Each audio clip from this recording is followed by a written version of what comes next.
بسم اللہ الرحمن الرحیم۔ السلام علیکم۔ حضرت علی رضی اللہ عنہ نے ارشاد فرمایا کہ عمل سے بھر کر اس کی قبولیت کا اہتمام کرو، اس لیے کہ پرہیزگاری کے ساتھ کیا گیا تھوڑا عمل بھی بہت ہوتا ہے، اور جو عمل مقبول ہو جائے وہ کیسے تھوڑا ہوگا۔ ہر وہ دن جس میں اللہ پاک کی نافرمانی نہ کی جائے ہمارے لیے عید کا دن ہے۔ میں تم پر دو چیزوں سے بہت زیادہ خوف زدہ ہوں، خواہش کی پیروی اور لمبی امیدیں۔ جو شخص یہ گمان رکھتا ہے کہ نیک اعمال اپنائے بغیر جنت میں داخل ہوگا، وہ جھوٹی امید کا شکار ہے۔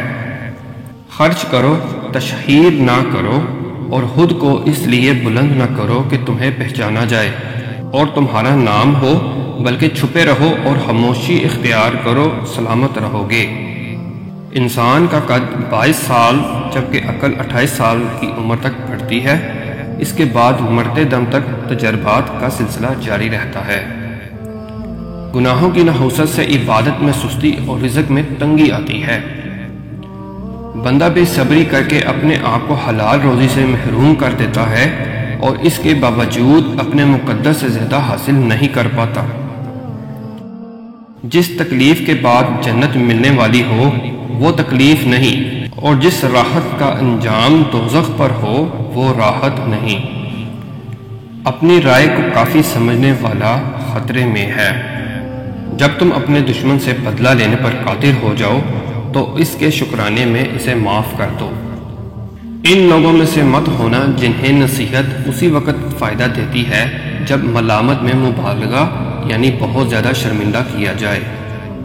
لالچ کی چمک دیکھ کر اکثر عقل مار کھا جاتی ہے۔ جب کسی شخص کی عقل کامل ہو جاتی ہے تو اس کی گفتگو میں کمی آ جاتی ہے۔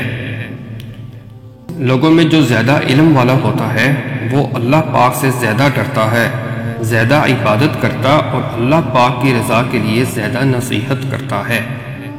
مال و اولاد دنیا کی کھیتی ہے اور نیک اعمال آخرت کی۔ اللہ پاک اپنے بہت سے بندوں کو یہ سب عطا فرماتا ہے۔ اگر میں چاہوں تو سورۃ الفاتحہ کی تفسیر سے 70 اونٹ بھر دوں۔ اگر شراب کا ایک قطرہ کنویں میں گر جائے پھر اس جگہ منارہ بنایا جائے تو میں اس پر اذان نہ کہوں، اور اگر دریا میں شراب کا ایک قطرہ گرے پھر دریا خشک ہو اور وہاں گھاس پیدا ہو تو میں اس میں اپنے جانوروں کو نہ چراؤں۔ لمبی امیدیں آخرت کو بلاتی ہیں اور خواہشات کا اتباع حق سے روکتا ہے۔ اپنے گھروں سے مکڑیوں کے جالے دور کرو، یہ ناداری یعنی تنگ دستی کا باعث ہوتے ہیں۔ ہر نیکی کرنے والے کی نیکی کا وزن کیا جائے گا سوائے صبر کرنے والوں کے، کہ انہیں بے اندازہ و بے حساب دیا جائے گا۔ جنت کے دروازے کے قریب ایک درخت ہے جس کے نیچے سے 2 چشمے نکلتے ہیں۔